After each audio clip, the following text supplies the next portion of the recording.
Alright, what's going on YouTube? It's your man Grandma J here, coming at y'all with this quick video. Well, it's not gonna be that quick, and excuse me for it not being in order and everything. I'm just going off the top of my head, so this is uncut, raw, whatever you wanna call it.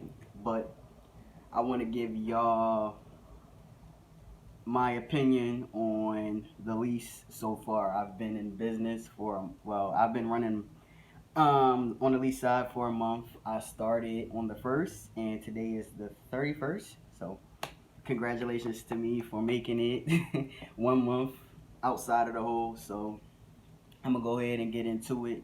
My opinion so far, switching from company to lease. I'm not gonna say I'm ecstatic, but I'm okay. I'm okay with my decision so far. No regrets yet.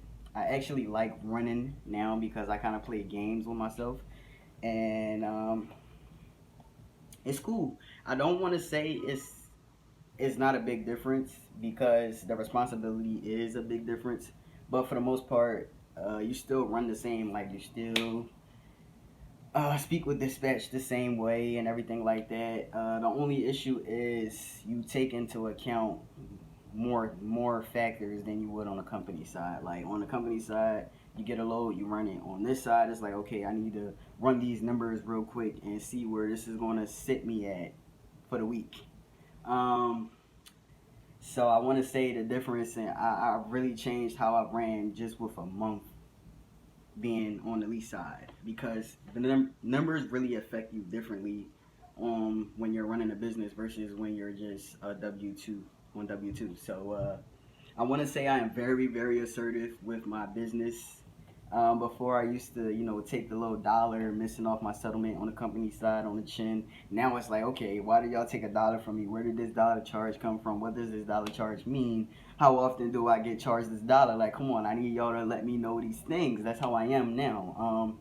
And I'm this way because the company takes every last dime, penny, nickel, whatever you owe them, they're gonna take it. So I'm not gonna feel bad about questioning them about where my penny or my dime. Granted, I'm not gonna be that petty, but if a dollar or $20 is missing off my check, I need to know why they're charging me for that. And that is the issue I see with this leasing thing. I have yet to get a settlement where so far I've had four, so I have yet to get a settlement where I'm not questioning anything. Like I go through every single page on my settlement. I don't just see, okay, I got $1,800 this week, let me go ball out. Oh, I see $2,000 this week or $500 this week, let me go, splurge or whatever.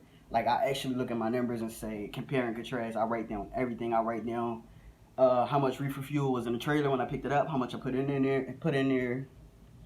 I write down where I dropped the trailer at. I write down where I got a claim at, my claim numbers. I write down every last thing because it could fall back on you 10 times harder than it would as a company driver. So I keep track of everything. I compare and contrast. I have everything on my laptop. My lady's on laptop duty. I go over my settlement. She goes on my settlement. And if she see any discrepancies, I'm calling payroll. I don't. Payroll might know my name by the end, by the time I'm done with this lease because I've been calling every week. Um, Another issue I have is a lot of charges coming out. It's like, okay, I paid this last week. All right, let's see what's going on with this week's settlement. And then I'm still seeing charges. I'm not understanding what these charges are. Like, so on top of my fixed expenses and my variable expenses like fuel and stuff like that, I'm seeing charges and I'm not really understanding. It's one charge that I got charged for that I'm going to speak with dispatch about, and I'm going to see if they're going to give me my money back. It's $54 that I got charged for something that I should have never been charged for. So I called payroll about it.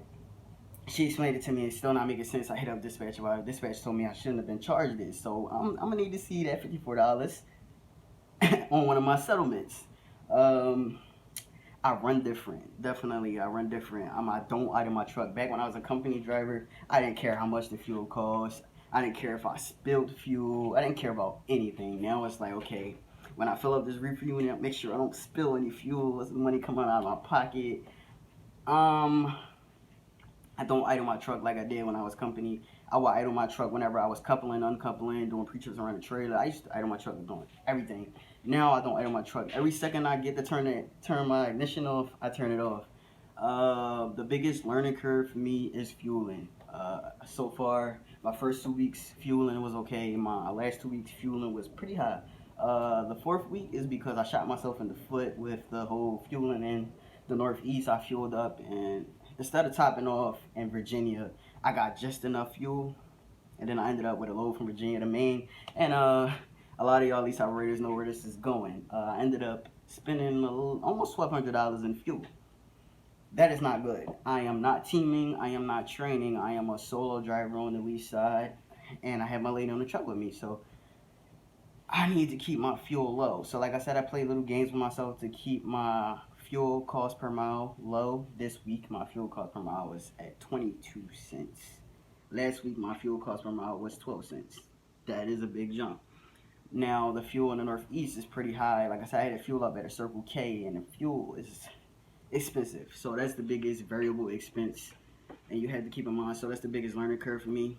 I also want to go over my worst week on the lease side. Hopefully this isn't backwards for y'all, but my worst week on the lease side was a net of, you see it, $500.27. Now, the reason why this is my worst week because the first trip I got for that week actually paid 83 cents per mile, and a lot of y'all might come from my head for that. Pause. But actually what happened was a big misunderstanding between me and my dispatcher. He wanted me to deadhead from my 90 to this other place. You know, a lot of dispatchers like to send their drivers to general areas instead of giving you specific customer codes and stuff like that. So he had me deadhead about 300 miles from my 90 to this general area, and it was on I-44. And as y'all know, anybody from the Springfield terminal knows that Springfield is off of I-44. So I was like, I'm gonna go through Springfield, get my fuel and whatnot. I went there, they took my trailer. Those that do go through the terminal know that if you have a messed up trailer, they want to take it. You can't keep it. So they took my trailer. I hit him up the next morning like, hey, you got a load for me yet? He said no. I'm like, okay, you know what? I'm gonna go to the driver's lineup and give me a load. And he basically said to me, I told you to go to this area and not the terminal. And I'm like, they took my trailer, so, and plus I was running in the nighttime, and running in the nighttime you don't get spots. So I ended up not getting that load that he told me about because I didn't have a trailer. So I went to driver lineup, got me a load, and that was the load that I got. I spent 2.5 days on it. My empty miles was the mileage from where I did hit it from included in there, and the loaded miles was 454 miles. The trip, the line haul was $627.82. Fuel surcharge $182.16. I topped off at the terminal with the thought process that I was going to get the load that the dispatcher had. Ended up not with that load, so I ended up with an 83 cent per mile load. Pretty damn bad. 2.5 days on that load. My second load for that week, and that was the last load for that week, was a line haul of 1414 and some change, and my fuel surcharge was $136.45 with a rate per mile of $2.50. That's not a bad paying load. Loaded miles 566, empty 0. Not a bad paying load at all, you might say. Actually ended up on that load for 3.5 to 4 days, and I ended up with a 32, almost a 34-hour reset in there. And so that was a good paying load, only just bad timing. That's too much time on a load that's 566 miles. So I ended up with a net of $500 after taxes. All of that money went into my business account after taxes. I pay myself 35 cents per mile, and I put everything else inside of my business account and my tax account. And that week was a bad week, but if I had the money to pay myself more for the miles that I did, but I decided to just take that one on the chin. That's a synopsis for y'all. Like I said, the fueling is the biggest thing for me. My biggest issue is all of these different charges that's coming out that can't really be explained for. Also, my fueling, the amount that I get on the app versus the amount that I filled up, and the difference between the two, it's not adding up. So this is the first week it didn't add up right. So I might be calling payroll again. She's gonna get tired of me, I know it, but you know, it's the principle, and I'm not out here to work for free. So to end off this video, I do not want to steer any of y'all towards the lease or away from the lease. I'm only 4 weeks in, so I really can't tell y'all whether y'all should go lease or not. It already seems like a lot of y'all are using me as a guinea pig to determine whether you want to go lease or not. I can't really tell y'all that I'm not going to denounce my 1 year and a half experience on the company side because I definitely learned a lot. I learned the mind games that a lot of these dispatchers like to play. I learned how to run my clock efficiently.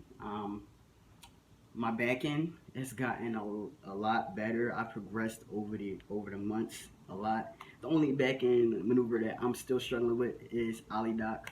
So until I get the Ollie Dock, I will not be training. You know, maybe in the future I might end up becoming a trainer, but right now I'm not ready. Uh, Become Grandma certified by hitting the bell. Join the Grandma family by subscribing. I hope y'all enjoyed this video, and I hope that it helped some of y'all out. And if not, drop some questions below. Follow me on Instagram at _GrandmaJ_. GrandmaJ signing out.